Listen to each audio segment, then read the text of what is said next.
O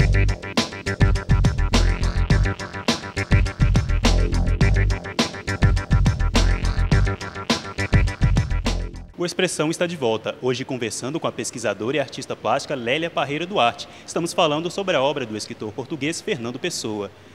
Então, Lélia, a gente estava conversando a respeito do Fernando Pessoa e até no livro você cita que o Fernando Pessoa, a obra do Fernando Pessoa tem traços com a contemporaneidade e que ele até fala que as pessoas atualmente, os sentimentos que as pessoas carregam, que na realidade não são muito bons. Pode-se dizer que o Fernando Pessoa tinha uma perspectiva negativa do futuro da sociedade? Eu acho que sim. Principalmente, ele tinha uma percepção da fragilidade do ser humano, da fragilidade das conquistas, porque você vê aquele poema Mar Português, que eu ilustro com uma nau portuguesa, né? E que fala, ó mar salgado, quanto de teu sal são lágrimas de Portugal. Por te cruzarmos, tantas mães choraram, tantas noivas ficaram por casar, para que fosses nosso, ó mar. Quer dizer, ele está falando das conquistas dos portugueses, da importância de Portugal, das navegações, etc., mas, ao mesmo tempo, ele está se referindo ao peso que isso representou para Portugal, né? Quer dizer, a perda talvez seja a perda em termos humanos, seja muito maior do que a perda em termos políticos, em termos do poder propriamente, né?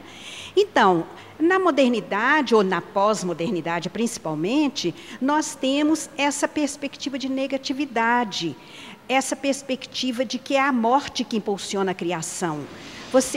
Eu coordenei durante muitos anos uma pesquisa que se chamava As Máscaras de Perséfone, figurações da morte nas literaturas portuguesa e brasileira contemporâneas, e nós estudamos muitos escritores contemporâneos para mostrar como eles sempre diziam, não haverá chances de acabar bem, né?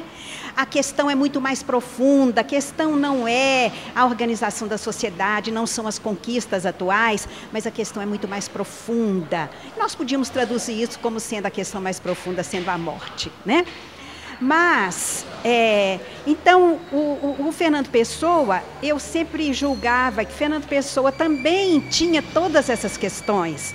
Então, por isso, eu ouso dizer que o Fernando Pessoa também é pós-moderno, também é da contemporaneidade, em que a morte está tão presente e tão violenta e tão assustadora. Nós acabamos de ver o problema no Japão, né? Como poderíamos esperar uma coisa dessa? Embora os japoneses estejam sempre preparados para terremotos, né? Por mais que a gente espere, a morte nos pega sempre de surpresa, né? Então, eu acho que o Fernando Pessoa trabalha muito isso na sua obra. Às vezes, dizendo como o Ricardo Reis, amemo-nos tranquilamente, não demos as mãos, podíamos, se quiséssemos, abraçar-nos e beijar-nos, mas não vale a pena, nada vale a pena, né? Então, o Álvaro de Campos diz isso de outra forma, o Bernardo Soares diz isso de outra forma, o Fernando Pessoa, propriamente dito, diz isso de outra forma, né? Então, todos eles estão falando da contemporaneidade do problema da morte. Isso até em sua resposta, você citou o seu estudo As Máscaras de Perséfone, que também trata dessa temática da morte. Por que o interesse neste assunto? Eu pesquisei durante muitos anos a questão da ironia e do humor na literatura. E a ironia é uma forma de lidar ambiguamente para afirmar uma posição. Já o humor, ele trabalha com mais leveza. Ele reconhece a falta, ele reconhece as dificuldades e ele brinca com aquilo. E As Máscaras de Perséfone foram, de certa forma, um refinamento da ironia e do humor, porque chega à questão mais profunda, chega a falar exatamente o que é essa dificuldade, o que é esse medo, o que é essa negatividade que nós encontramos na literatura contemporânea. Isso até no livro também, a afirmação de que a descoberta da morte está relacionada ao surgimento da razão. O que isso quer dizer? Olha, se você pensar, por exemplo, na literatura medieval, você vai falar de teocentrismo. Você vai falar de uma razão superior que governa, que dirige, que orienta e que resolve. Se você for para o classicismo, você vai falar em antropocentrismo, o homem que é a medida de todas as coisas, etc., né? E depois, na modernidade, especialmente na contemporaneidade, nós vamos perceber que tudo isso vai em direção a uma razão. Há uma razão que percebe que não há forças superiores, não há um super-homem, há uma dificuldade, mas essencialmente há a linguagem. A linguagem que pode ser e que é sempre fingimento, é sempre máscara, é sempre trapaça, e com isso nós podemos aprender a conviver com a vida e a esperar com mais tranquilidade a morte. Isso, até no começo da nossa conversa, você citou o seu interesse pelos heterônimos, até fez um estudo sobre os heterônimos do Fernando Pessoa. Temos o Alberto Caeiro, o Bernardo Soares, o Ricardo Reis, o Álvaro de Campos e o próprio Fernando Pessoa, né, que é um ortônimo que ele usa.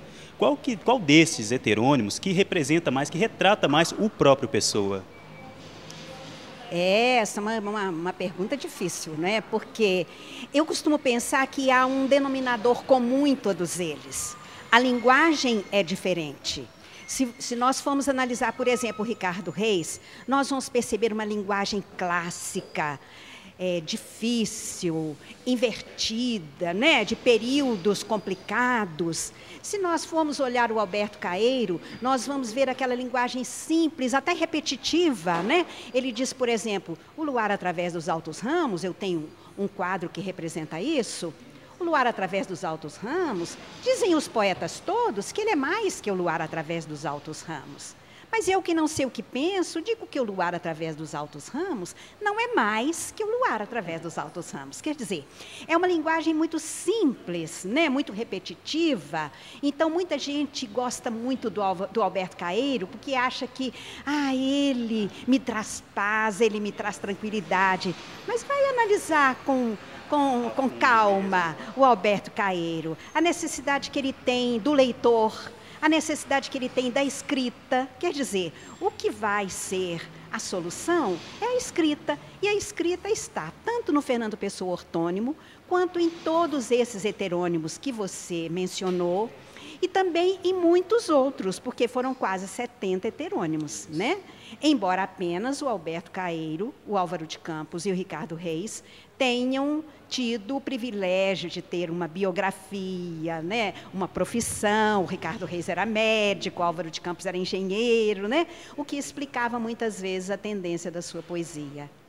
Isso até em relação a essa biografia que os heterônimos tinham. Até a gente conversando, você falou que o Alberto Caeiro tem uma data de nascimento e de falecimento. Alguns não apresentam data de falecimento, como o próprio Bernardo Soares. O fato de eles não apresentarem essa data representa o temor que o Fernando Pessoa tem da morte? Eu não diria que representa o temor que ele tem da morte, mas eu diria que ele acentua a questão do processo, da construção, da potência da linguagem, né? Então, pode haver um momento de início, pode haver um momento de fim, mas o que importa para a linguagem é a sua continuidade, é o seu processo, é a sua vida. Então, é correto ou não afirmar, então, que o fato de não ter uma data a criação dos heterônimos mesmo, é uma forma que ele achou, e não dando data de falecimento a eles, é uma forma que ele achou de perpetuar-se, de fugir da morte, de driblar a morte, entre aspas? Ah, sim, com certeza, porque o que Fernando Pessoa faz é uma driblagem da morte, né? O tempo todo, sem falar muito de morte, ele está elaborando a ideia de morte, elaborando a questão da morte, essa questão mais profunda de que fala o Agamben, né? E, ao mesmo tempo, continuando a sua vida, que era uma vida desinteressante, e tantas vezes ele fala disso, né? No seu livro, no seu estudo, até citou o estudo Ironia e Humor na Literatura, que o escritor Graça Paulino afirma que a literatura trata do nada. E também no livro do Pessoa, Potência e Negatividade, a Maria Teresa Abelhas escreve que o paradoxo da morte é o mais fecundo paradigma da negatividade produtiva. Então, esse nada seria a morte? Esse nada seria a morte, seria a falta, seria a perda, seria a anulação do eu, né? Então, o Fernando Pessoa valoriza muito o tu, valoriza muito a comunicação, porque é através da comunicação é que o sujeito pode ter uma vida que o liga ao objeto, né? Então, a comunicação, a linguagem, a poesia, a filosofia da linguagem, que Fernando Pessoa fez muito isso também, né, são as suas formas de criação e de fugir desse nada. Né? Porque o nada seria o quê? O silêncio, né? E ele enchia esse silêncio de barulho, de ruído, de rimas, de linguagem, de poesia. A gente está aqui, a fundo estamos vendo as suas obras e tal, os quadros pintados. Você procura seguir algum estilo de época, impressionismo, expressionismo? Você se encaixa em algum desses estilos de época? Olha, eu já pintei muito como impressionismo. Há um resquício de impressionismo aqui nos meus trabalhos, um quadro ainda, como diz a minha filha, é mainê. Mas eu atualmente estou mais interessada, digamos, no expressionismo alemão. Então, eu acho que tem a ver também com a questão da falta, da perda, né? De uma expressão menos, de uma beleza diferente. Então está relacionado diretamente com o seu objeto de estudo, no caso o Fernando Pessoa. Sim, sim, perfeitamente.